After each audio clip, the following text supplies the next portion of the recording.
2025년 대한민국은 저출생 위기 한가운데 있습니다. 합계 출생률은 0.75명으로 심각한 수치를 띠고 있으며 실제로 통계청은 2072년이 된다면 현재의 약 70% 수준으로 인구 감소 속도가 가속화되고 있다고 했습니다. 그렇다면 세계적으로 다 저출생일까요? 그것도 아닙니다.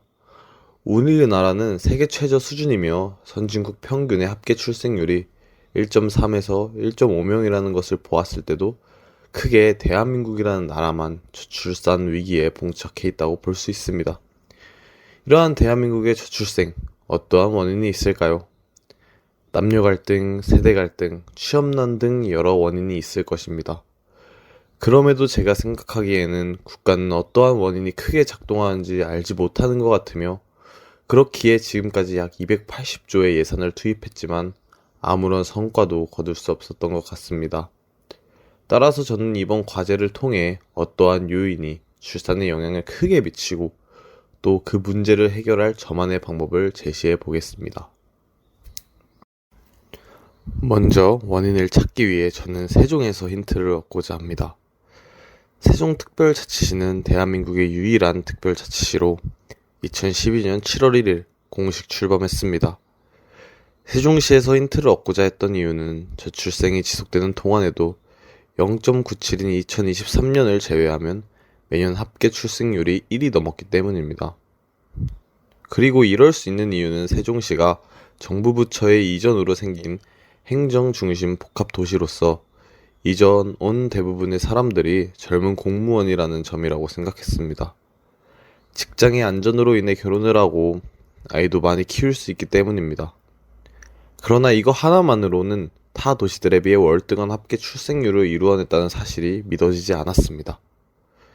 그래서 실제로 그와 다른 여러 세종시만의 유인책이 있는지 알아보기 위해 세종에 가서 조사를 해보도록 하겠습니다.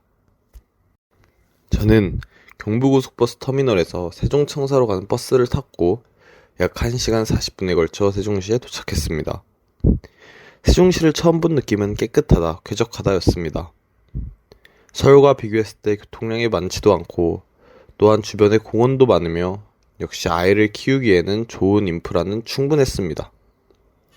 실제로 학교 시간이 되자 서울에서보다 훨씬 많은 아이들을 볼 수 있었습니다. 그리고 눈에 띄는 점은 자전거 도로가 있었습니다.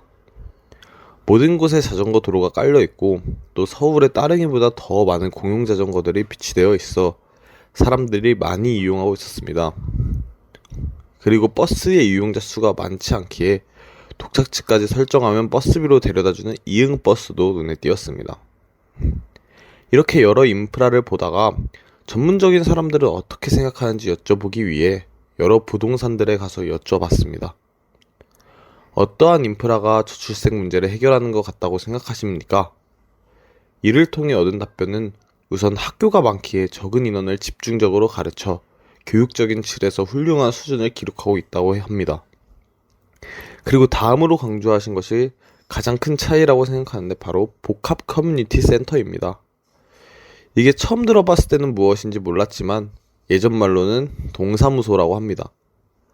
즉, 각 동마다 있는 동사무소를 복합 커뮤니티 센터로 탈바꿈하여 체육관 및 여러 복지시설을 갖추도록 한 점이 가장 큰 영향을 준다고 하셨습니다.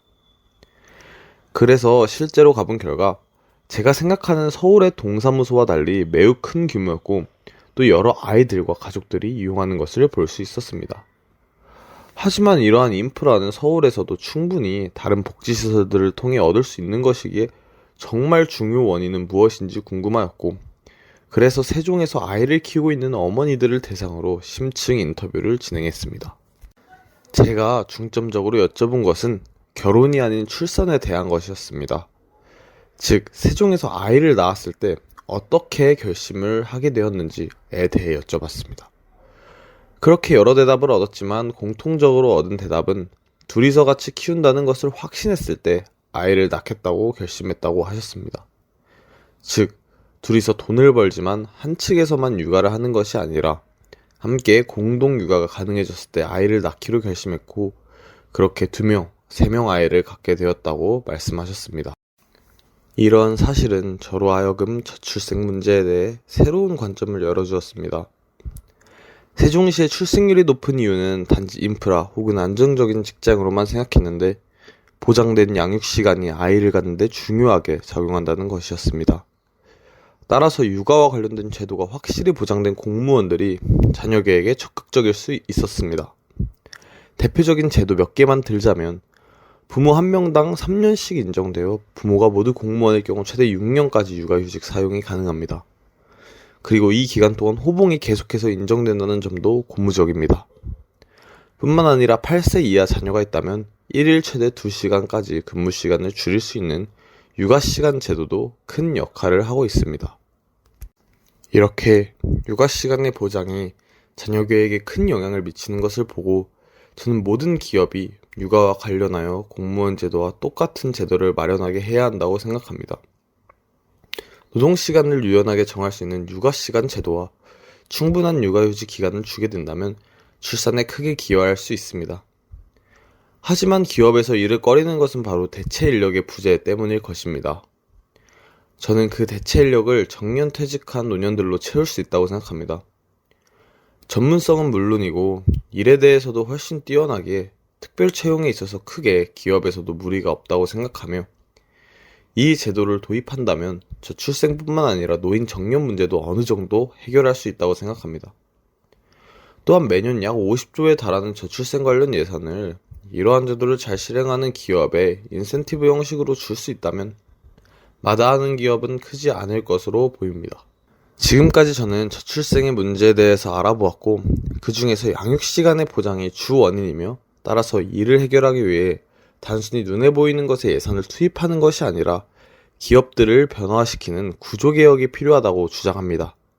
물론 이러한 저의 해결책은 출산에만 초점을 맞추었고 전문적인 것이 아니기에 기업들이 저의 생각만큼 이를 따라주지 않을 수도 있습니다. 또 혜택을 받지 못하는 사람들에게는 역차별이라는 말을 들을 수도 있습니다. 그럼에도 지금까지 단편적인 면에서 저출생 문제를 바라보았기에 아직까지 크게 해결되지 않은 것 같고 따라서 이를 계기로 저출생 문제를 더욱 거시적이고 구조적인 문제로 새롭게 바라본다면 다시 대한민국에는 성장과 기대가 가득한 바람이 불어올 것입니다.